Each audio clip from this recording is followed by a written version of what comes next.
दिसंबर के कितने दिन बचे हैं? 20 दिन। अगले 20 दिन इस तरह से बिहेव करो, इस तरह से प्लान बनाओ कि जैसे आज 9 अप्रैल है और 3 मई को आपका एग्जाम है। समझ रहे हो? आज 9 दिसंबर नहीं है, मगर अगर दिसंबर बचाना चाहते हो, आज समझो 9 अप्रैल है और 3 मई को आपका नीट का एग्जाम है, क्या कर सकते हो? अभी तक समय नहीं है सर, मोटिवेशन सुनने का समय नहीं आता सर। नहीं, सोना नहीं है, सोना नहीं। देखो समझो बात को कि अगर देखा जाए सिलेक्शन और रिजेक्शन के बीच की बात है। 20 दिन अगर हमने ये बर्बाद करे कि न्यू ईयर आने वाला है, अगर इसी में हमने 20 दिन बर्बाद कर दिए तो अगले 20 दिन आप समझ रहे हो 2 घंटे अगर एक्स्ट्रा मिल जाते हैं हमें जब हमारा माइनर टेस्ट होता है तो कितना मतलब मजा आ जाता है।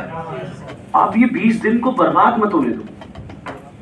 ये 20 दिन नहीं मिलेंगे, नहीं मिलेंगे मतलब नहीं मिलेंगे। मैं पहले आया था आपके पास, जो बोला नवंबर दिसंबर बाकी है, बचा लो, है ना? Yes sir. फिर आया हूँ, फिर अगले 20 दिन बाद वापस आऊंगा, ठीक है? मगर ऐसा नहीं होना चाहिए कि हर 20 दिन में, हर 20 दिन में, हर 20 दिन में जो आपके दिन निकलते जाएं और बस आपके अकाउंट में कुछ ना बचे। मेरा मानना इतना सा है कि अभी नवंबर चल रहा है, ठीक है, सॉरी दिसंबर चल रहा है। इस दिसंबर में 9 दिसंबर आ जाए, अगले 20 दिन क्या प्रोडक्टिव काम कर सकते हो? 2-2 दिन के प्लान बनाओ बैक पोर्शंस के, क्योंकि अब जरूरत है बैक पोर्शन रिवाइज करने की। सिलेबस सब हो जाएगा, कोई दिक्कत नहीं, कोई टेंशन मत लो उसकी, ठीक है? मगर आपका पर्सनल रिवीजन होना बहुत जरूरी है, ठीक है? आज के बाद सब स्टूडेंट जिसके पास डायरी है कोई दिक्कत नहीं, अगर नहीं है कॉपी लिखो, ठीक है? और उसमें जो चैप्टर हो गए हैं उस चैप्टर का नाम लिखो और उस चैप्टर के आगे लिखो revision number 1, revision number 2, revision number 3, ठीक है?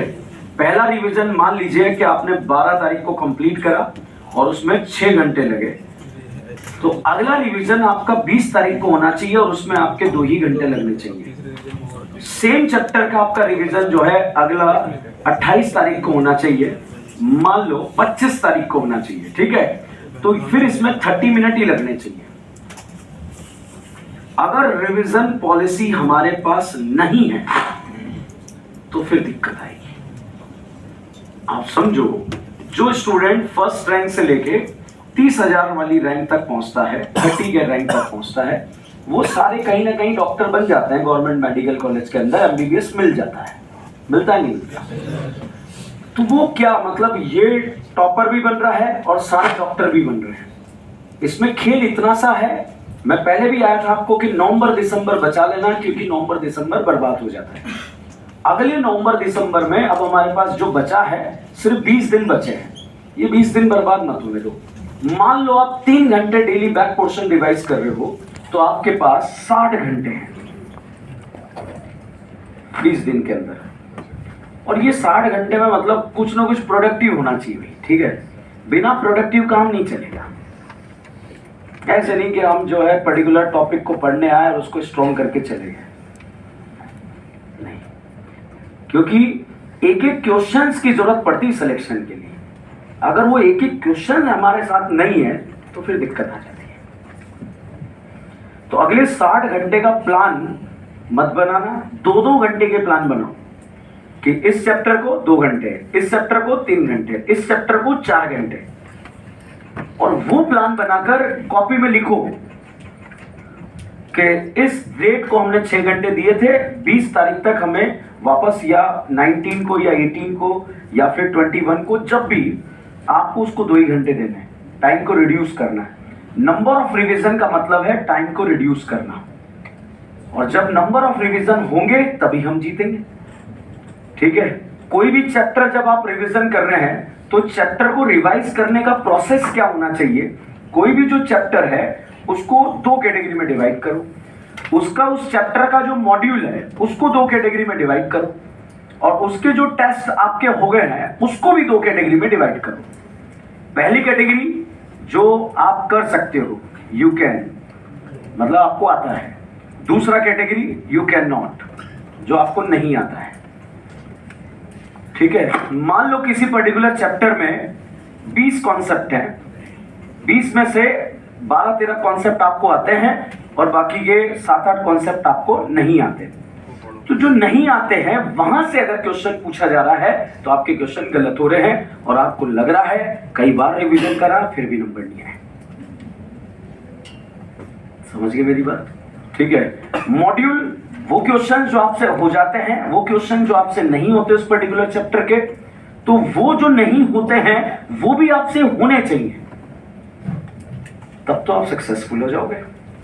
माइनर टेस्ट जो आपके हुए हैं, जो आपसे क्वेश्चन हो गए थे इट्स ओके, जो नहीं हुए उनके रीजंस फाइंड करके उनको रिवाइज करो ज्यादा टाइमिंग में। तो पहले रिवीजन में टाइम इस वजह से लगेगा ज्यादा कि जो नहीं बन रहे हैं उसमें टाइम दो और जो बन रहे हैं उसको फास्ट करो। ठीक है। सेकंड रिवीजन में जब आप पहुंचेंगे टाइम कब क्यों लगेगा, अब आपको चीजें बन रही है। और थर्ड रिवीजन में कोई भी चैप्टर 2 पार्ट में डिवाइड होना ही नहीं चाहिए, एक ही पार्ट रहना चाहिए कि सब कुछ आता है। समझ रहे हो? मैंने ऐसे बहुत सारे स्टूडेंट्स को देखा है जो बहुत मेहनत करके सिलेक्शन निकाल कर ले गए। बहुत इंटेलिजेंट नहीं थे वो, मगर फिर भी बहुत मेहनत करके निकाल के ले गए। आप भी निकाल सकते हो। समझ रहे हो मेरी बात सर? ठीक है। पीसीबी 3 सब्जेक्ट आपके पास है। मान लो आपका केमिस्ट्री कमजोर है, मान लो केमिस्ट्री आपका कमजोर है, मान लो, तो उसमें 0 नंबर। इससे ज्यादा कमजोर तो क्या होगा? ठीक है। नहीं, छोड़ दो ना, पेपर को छोड़ दो, 0 नंबर। मगर यहां पर फिर मार्क्स आने चाहिए ना। 180-300। आप ऐसा नहीं कह सकते ना कि मेरा केमिस्ट्री कमजोर था इसलिए मैं बायो में भी नहीं लाया कि ताकि बायो को बुरा ना लगे। ये तो गलत हो जाएगा ना। कोई भी हो सकता है। 2 सब्जेक्ट को अपनी स्ट्रेंथ बनाओ, बायो फिजिक्स का कॉम्बो बना लो, बायो केमिस्ट्री का कॉम्बो बना लो, तीनों बेस्ट हो जाए, बेस्ट है। ठीक है। क्योंकि कॉन्फिडेंस कब आएगा? जब मार्क्स आएंगे। अगर मेहनत के अकॉर्डिंग मार्क्स रिफ्लेक्ट नहीं होंगे तो डाउन होंगे। समझ रहे हो मेरी बात? तो अपने आप को डाउन मत होने दो। अपने मार्क्स को बढ़ाने का ये तरीका है। बैक पोर्शन, रनिंग पोर्शन को भी आप इसी तरह से पढ़ें, 2 कैटेगरी में डिवाइड करके। दूसरी तीसरी कैटेगरी में तो आपका 2 कैटेगरी में डिवाइड होना ही नहीं चाहिए। अगर आप ऐसा करेंगे तो मजा आ जाएगा, नहीं करेंगे तो फिर दिक्कत आएगी। तो दिक्कत मत आने दो यार, बहुत बुरा लगेगा। आप समझो, आप मतलब आप याद करो जिस दिन आपने इस बैच में एडमिशन लिया था, 10 जून 20 जून, ठीक है, 10 जून 20 जून जब आप घर से निकले थे माँ बाप का आशीर्वाद लेकर एक योद्धा की तरह कि इस बार सिलेक्शन लेकर आएंगे। तो यहाँ आने के बाद पता लग रहा है योद्धा सुबह उठ ही नहीं पा रहा है। बताओ यार, योद्धा सुबह उठ ही नहीं पाया इसलिए सिलेक्शन खो गया। कितनी बड़ी बात है। जो नाप को ऐसा था मार देंगे मिट जाएंगे कुछ भी हो जाए, और अभी सर्दी की वजह से मतलब कितना बुरा लगेगा जब बुजुर्ग हो जाओगे और उस समय बोलो अरे हम भी गए थे, सो गए हमें यार, ठीक है, नहीं तो हम बता देते लोगों को। उठ ही नहीं पाए। ऐसे बहुत सारे स्टूडेंट्स हैं सो रहे हैं, जग ही नहीं रहे। आप देखो ये मजाक की बात नहीं है। उठ ही नहीं पाए कितनी छोटी सी बात है, और उस वजह से साहब सिलेक्शन। कॉलेज लाइफ बना रखी है, एक कॉपी लेके आते हो, एक क्लास अटेंड करके चले जाते हो, बाकी अफरा तफरी मचा रखी है। कितनी गलत बात है। एक क्लास के लिए तुमने पूरा दिन खराब कर दिया। ईमानदारी से सारी क्लासेस अटेंड करो। अगर कोई तुम्हें लगता है कि अपन है पीएचडी होल्डर है, तुमको आता है, चुपचाप बैठ के यही क्लास के अंदर मॉड्यूल सॉल्व कर लो। मैं तो मेरी क्लास में भी बोलता था तुमसे, आता है चुपचाप बैठ, करता रहे, कुछ भी करता रहे, रिविजन करता रहे। छाप लिया तूने, टाइम वेस्ट मत कर, रिविजन करता रहे। क्योंकि यहाँ बैठ कर जो पढ़ाई होगी ना वो बाहर नहीं होगी। थोड़ा सा अपने आप को सुधारो, अपने आप के अंदर चेंजेस करो। अभी भी टाइम है, 20 दिन दिसंबर के बाकी हैं, जनवरी, फरवरी, मार्च, अप्रैल, 4 महीने।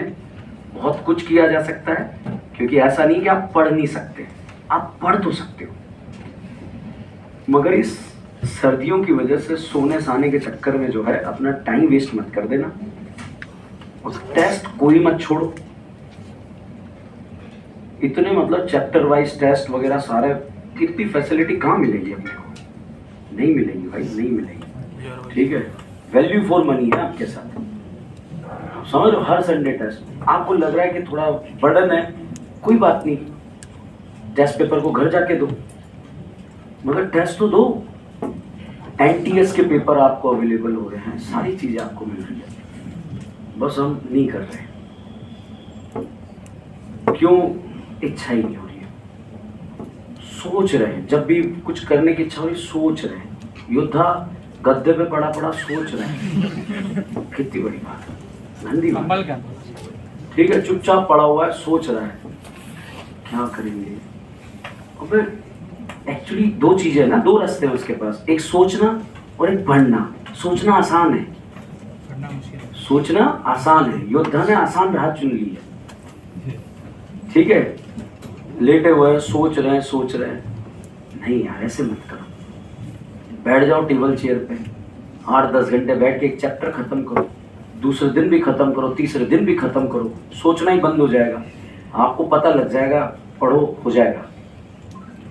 आप सोचो ना, आज अगले 20 दिन तक आप 4-4 घंटे बैठ के एक चैप्टर रिवाइज कर रहे हो, जितना हो रहा है, और उसके बाद जनवरी फरवरी में मान लो 20-25 चैप्टर आपने रिवाइज कर दिए, फिर तो कौन रोकेगा?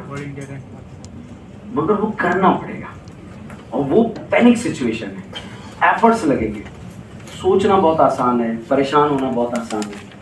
मतलब जो होता है ना, टेबल पे बैठ के सर्दी में जो है सुबह 4 बजे उठना, और उसके बाद जो है रेडी होके पढ़ने बैठ जाना, 8-9 बजे तक जो है पढ़ते रहना, 10 बजे तक पढ़ते रहना, और फिर खाना वाना खा के 1 बजे 12:30 खाना मिलता है तो 12:25 तक पढ़ते रहना, फिर खाना खा के 30 मिनट सो जाना, फिर वापस जो है 1:45 पे क्लास होती है, 1:25 पे यहाँ पहुँच जाना।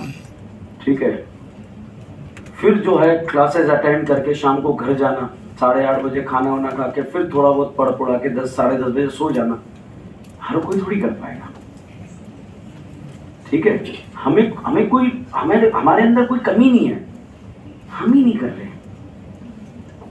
ठीक है, तो थोड़ा एनर्जेटिक ऊर्जा लाओ, मतलब ऐसे लेथार्जिक मत बनो कि नहीं कुछ नहीं। पहले दिन आपने सोचा था, जिस दिन आया था नहीं होगा, नहीं सोचा ना। आपको क्या लग रहा है, आप जब स्टार्ट करोगे एंड करोगे, बीच में ऐसी घटनाएं नहीं होगी, कभी बहुत अच्छे मार्क्स आएंगे, कभी डाउन हो जाएंगे, यही तो प्रोसेस का पार्ट है। आपको क्या लग रहा है, हर बॉल पे छक्का मारोगे? नहीं ना, हो सकता है 5 बॉल पे 0 पे आउट हो जाओ। ठीक है, 5 बार आउट हो जाओ, 6 बॉल में 1 ही रन बने, यही तो प्रोसेस का पार्ट है, यही तो लर्निंग का पार्ट है। करना तो पड़ेगा ना यार। हम बस बैठे हैं, आ रहे हैं, बैग लेके जा रहे हैं, ऐसे मत करो।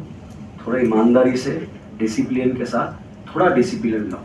अगले 20 दिन अगर डिसिप्लिन में रहोगे तो अपने आप चीजें, कुछ मत सोचो। जब भी डीमोटिवेट हो जाओ, लो फील करो, 4 घंटे एक जगह बैठ के एक चैप्टर रिवाइज करो। कल एक स्टूडेंट थी मेरी, सुबह वाले बैच में पढ़ती है, उसका ब्रदर मेरे से पढ़ा हुआ है, MBBS कर रहा है MP से। वो मेरे को मतलब जब अपना बैच स्टार्ट हो गया तो उसके 1 महीने बाद वो लोग आए, बोले सर इसको बहन को एडमिशन लेना है। मैंने कहा यार बेटा मत ले एडमिशन, क्योंकि 1 महीने का छूट गया है, कैसे कवर करेगी, बहुत दिक्कत आएगी। मैंने बहुत रिक्वेस्ट करी मत ले, कि नहीं सर इसके 450 नंबर आए इस साल लीग में, ये कर लेगी मैनेज। उसने बहुत एडमिशन लिया, बढ़िया मेहनत भी करी, ऑर्गेनिक 1 महीने की क्लास छूट गई थी, कवर ओवर कर के बिल्कुल योद्धा की तरह। फिर बीच में क्लासेस वगैरह सारी अटेंड करी, उसने रिवीजन करना छोड़ दिया। अभी करीब 10 दिन पहले वो ब्रदर वापस आया, मिला मेरे से, तो बोले सर ये तो, मैंने कहा बेटा घर चली जा, कि नहीं सर। 30-40 मिनट हमने डिस्कशन करा, उसको समझ में आ गया कि करते हैं, कि ठीक है। मैंने कहा तुम मेरे को मैसेज करना, कि सर आप रिप्लाई नहीं करोगे। मैंने कहा मैं आप रिप्लाई करूंगा तो तू मैसेज करना बस मेरे को क्या करना, थंब तो जो है शो करना कि ठीक है बढ़िया, जो भी रिवीजन कर ले उसको मैसेज कर। उसने मैसेज किया। अभी 2-3 दिन पहले उसका फिर से शाम को 5-6 बजे कॉल आया, बोले सर नहीं हो रहा सर। मैंने कहा क्या हो गया? मैंने उससे लास्ट डे का शेड्यूल पूछा। मैंने कहा कि लास्ट डे क्या करा? सर नहीं पढ़े थे। तो मैं समझ गया लास्ट डे पढ़ाई नहीं करी तो नेगेटिविटी आ जा रही है उसको कि नहीं होगा, है ना। तो मैंने उससे कुछ नहीं बोला, कुछ नहीं समझा। मैंने कहा अच्छा ऐसा कर, अभी 5:30 बज रहे, वापस 9 बजे कॉल करना, मगर चुपचाप बैठ के एक चैप्टर रिवाइज कर ले अच्छे से, क्वेश्चन प्रैक्टिस कर ले बढ़िया से। मैं 9 बजे बात करूँगा। मैंने कुछ नहीं समझा। 9 बजे जब उसका कॉल आया, वो हंस के बोली सर मैं समझ गई क्या करना है, कि पढ़ने से कॉन्फिडेंस आता है। जब मैं 2-2, 3-3 चैप्टर रिवाइज करूंगी तो अपने आप ऐसा लगेगा मेरे से हो रहा है। कॉन्फिडेंस क्यों गिर रहा है? मार्क्स की वजह से। तो कॉन्फिडेंस आएगा भी कैसे? मोटिवेशन से नहीं आएगा, वो मार्क्स बढ़ेंगे तभी आएगा। समझ रहे हैं? वो कैसे आएगा? पढ़ने से आएगा। चुपचाप एक जगह बैठ जाओ, जब भी लो फील करो और कोई एक चैप्टर को खत्म कर लो, 2 चैप्टर, 3 चैप्टर, 4 चैप्टर, 5 चैप्टर, और अपने आप फिर अपने आप हो जाएगा, मजा आ जाएगा। फिर आपको एक दिशा, डायरेक्शन मिल जाएगी कि यार कैसे करना है। मैं देखो संडे को आप लोगों का टेस्ट है, मंडे को यहाँ पर एक सेशन प्लान कर रहे हैं, जिनके 400 आ रहे हैं 500 कैसे लाए जाए, 500 आ रहे हैं 600 कैसे लाए जाए, 600 आ रहे हैं 650 कैसे लाए जाए, 250 आ रहे हैं उसको 400 तक कैसे टच कराया जाए, उससे रिलेटेड बातचीत चलेगी अपनी। ठीक है, तो सब करेंगे क्योंकि अब जरूरत है, इस समय जरूरत है। ठीक है, एक पुशअप की जरूरत है कि एक छोटा सा जो है धक्का मिल जाए, उसके बाद फिर से वापस। भाई क्या होता है, यही तो होता है। घर पे जो है 2-4 चांटे पड़ गए छोटे भाई के, बड़ा भाई बिल्कुल लाइन लेंथ में आ गया, छोटा भाई पिटा, लाइन लेंथ में कौन आया? बड़ा भाई। बड़ा भाई पिटा, लाइन लेंथ में कौन आया? छोटा भाई। होता ना, जैसे आप बिल्कुल खेल खाल के आ रहे हैं, बिल्कुल पसीना सीन हो रहे हैं, और आपका छोटा भाई बड़ा भाई सुत रहा है बुरी तरफ से, आप क्या करोगे? डायरेक्ट मुंह धो के पढ़ने लग जाओगे। मम्मी आपको ढूंढे, क्या कर रहा है बेटा? पढ़ रहा था मम्मी, में तो मम्मी समझ रहे हैं। तो वो क्या हुआ, होता ना, एक पुश मिल गया कि नहीं पढ़ लो चुपचाप। तो एग्जैक्टली आपको भी एक पुश की जरूरत है। 20 दिन बाद वापस आऊंगा मैं आपके पास, और मुझे कुछ प्रोडक्टिव बताना कि सर ऐसी डायरी आपके पास होनी चाहिए, ऐसी डायरी आपके पास होनी चाहिए। बैक पोर्शन कुछ नहीं पढ़ा, 0 मान लो। अभी रिवीजन बॉक्स खाली है, ठीक है। अब खाली बॉक्स है, अब क्या करो? एक चैप्टर रिवाइज करो, नाम लिख दो। नाम लिख दो मतलब डायरी में नाम लिख दो, ठीक है। दूसरा चैप्टर रिवाइज करो, ठीक है। रनिंग और बैक को कैसे मैनेज करोगे? क्लास में बिल्कुल हाई अलर्ट मोड में, ठीक है, बिल्कुल जो सर समझा रहे हैं। ये मेरा पर्सनल एक्सपीरियंस बता रहा हूँ। जिस टीचर का अगर मुझे कभी समझ नहीं आया और अगर मैं क्लास के अंदर ऐसे बैठ गया तो उसका भी लगता है क्या पढ़ता है यार, ठीक है। कई बार क्या होता है, हम अलाइनमेंट खो जाते हैं, अरे नहीं दम नहीं, अब अपने अंदर दम नहीं है, ठीक है, अपने अंदर दम नहीं है। प्रॉब्लम ये है, कई बार क्या होता है, कोई हमें ग्राउंड से ऊपर उठाने की कोशिश करता है कि हम पाताल में आ जा, होता ऐसा कूद कूद, अरे दम ही नहीं है, ऐसा भी लगता है, ठीक है। सबकी समझ लो, सबकी मतलब तरीके अलग अलग होते हैं सिखाने के। कोई तरीका जो हमारे लिए अच्छा लग रहा होता है, हमें ज़्यादा पेन नहीं लग रहा होता है, तो हमें आसान लगता है, ठीक है। तो थोड़ा सा ऐसे बैठा करो क्लास के अंदर, बिल्कुल ऐसे ऐसे ऐसे मत बैठा करो, ठीक है। बिल्कुल अलर्ट मोड में बैठो और उसके बाद सुनो चीज़ों को, मज़ा आएगा आपको। समझ रहे हो मेरी बात? और आपसे तो अलग बॉन्डिंग है अपनी, ठीक है, समझ रहे हो? ठीक है, आपके चेहरे देखते हो रहे कहाँ इधर आए यार, इधर आ, ठीक है। तो अलग बॉन्डिंग है अपनी, है ना, अलग लेवल की बॉन्डिंग है, बता ना, छोटे भाई बड़े भाई टाइप की बॉन्डिंग, ठीक है। अच्छे बच्चे हो, अच्छे मेहनत करते हो, सीखने के लिए जुझारू हो, ऊर्जा इतनी खतरनाक है, ठीक है। वो ठीक है, हमने मेहनत करी, आपने मेहनत करी, वो अलग चीज़ है। और मेहनत करो, मेहनत में कमी मत रखो, और जान लगा दो अगले। ठीक है भाई।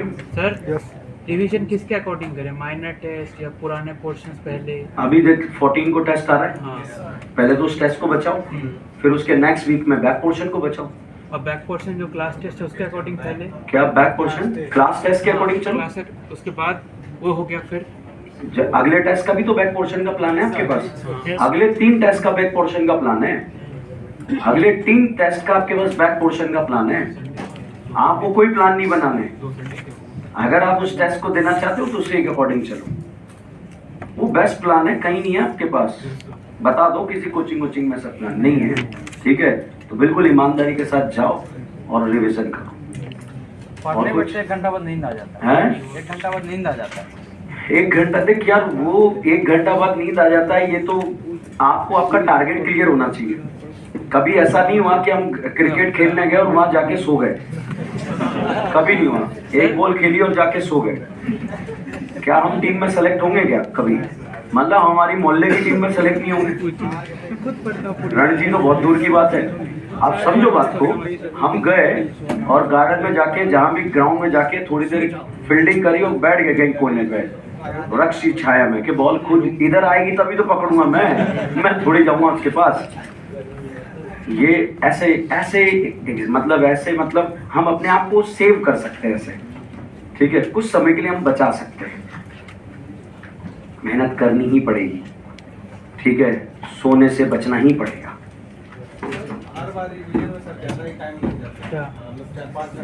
जब आप ड्यूरेशन कम रखोगे, मैंने डेट के साथ आपको बताया 7-8 दिन का ड्यूरेशन रखोगे तो कम टाइम लगेगा।